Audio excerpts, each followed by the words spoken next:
Bonjour à tous, aujourd'hui une nouvelle vidéo sur les petites histoires, enfin exactement c'est les fables de La Fontaine. Alors, avant de commencer la petite lecture, n'oubliez pas de vous abonner, de laisser un pouce bleu et de faire un petit commentaire pour me dire ce que vous en pensez. Alors, aujourd'hui il y a encore deux fables. La première, c'est la chauve-souris et les deux belettes.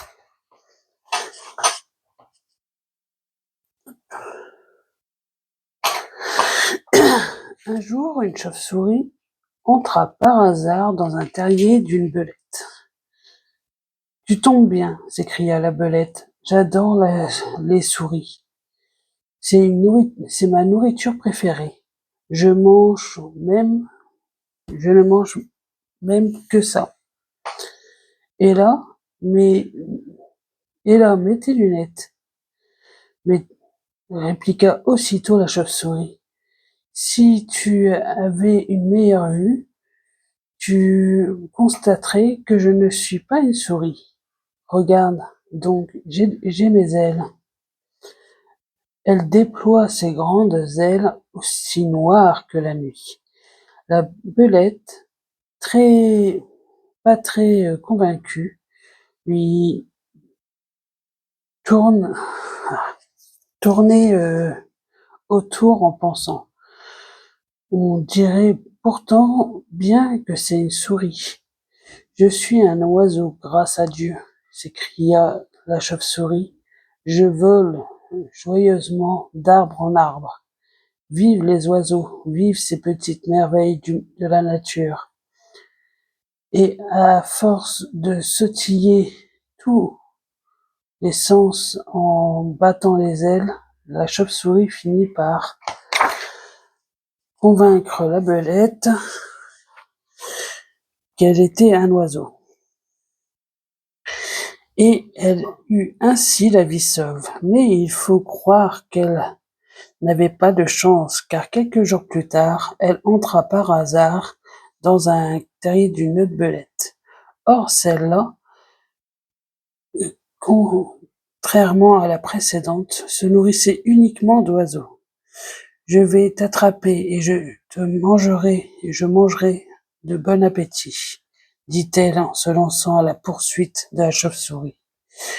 La malheureuse se mit à bondir dans tous les sens, pour essayer de s'échapper aux griffes et aux dents pointues de la belette. Elle finit par dire: « Tu crois que je suis un oiseau, mais regarde-moi.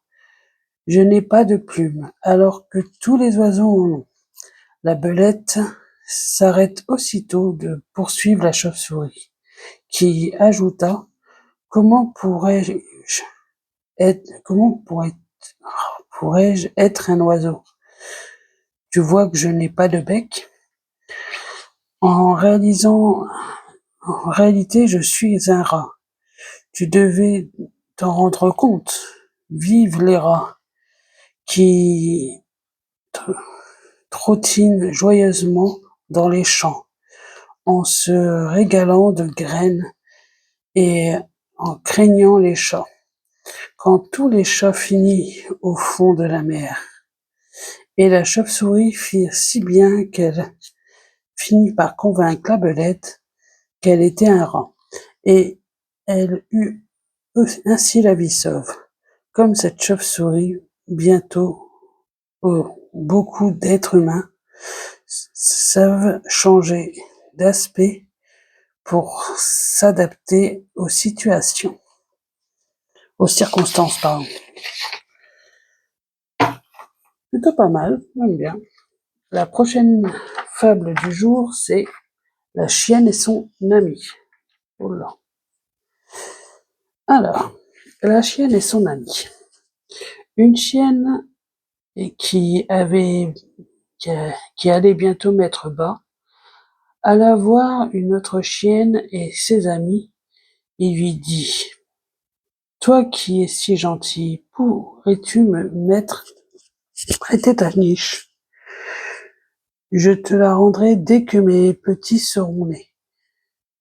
Tu peux en être sûr. » L'autre chienne n'avait pas très envie de partir de chez elle, mais l'idée de ces pauvres petits chiens qui risquaient de venir au monde dans le froid, elle eut pitié et accepta de quitter sa niche. Une quinzaine de jours plus tard, elle tenta de revenir chez elle. « Ah, ma pauvre !» s'écria son amie en la voyant. « Je voudrais bien te rendre ta niche, mais ce n'est pas possible.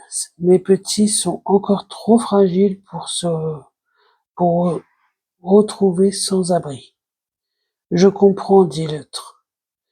Reste donc encore un peu. Je reviendrai donc le mois prochain. » Un mois plus tard, elle revient donc, en espérant que, cette fois, elle pourrait rentrer chez elle. Mes petits se sont pas encore sevrés, protesta son ami. Et regarde-les, ils tiennent à peine sur leurs pattes. Tu aurais tout de même pas le cœur de les mettre dehors. Bon, d'accord, dit la propriétaire de la niche. Je te laisse encore 3 mois. D'ici là, il faut absolument que tu sois parti. Bravo pour le sens de l'hospitalité. Mais ne t'en fais pas, nous allons bientôt te rendre ta niche. Seulement, quand la propriétaire voulut récupérer son bien, l'autre sortit avec ses petits qui étaient devenus des chiens robustes, à l'aspect redoutable, et dit en montant les crocs, « Eh ben maintenant, essaye donc de me faire partir, si tu l'oses. » La morale de cette histoire, c'est qu'il ne faut jamais rien prêter à quelqu'un de malhonnête si l'on veut conserver son bien. C'est plutôt pas mal comme petite histoire. J'aime bien. Alors, pour aujourd'hui, c'est fini. Avant de partir, n'oubliez pas de vous abonner, de laisser un pouce bleu, de faire un petit commentaire pour me dire ce que vous en pensez, de continuer à me suivre sur les vidéos que je fais, que ce soit les recettes, que ce soit les histoires d'horreur, si vous avez le droit de regarder, et les vertus qui se passent tous les vendredis, que je parle des fruits, des légumes, des aromates, et ainsi de suite. À bientôt et surtout, gardez toujours le sourire, c'est ce qui est le plus important.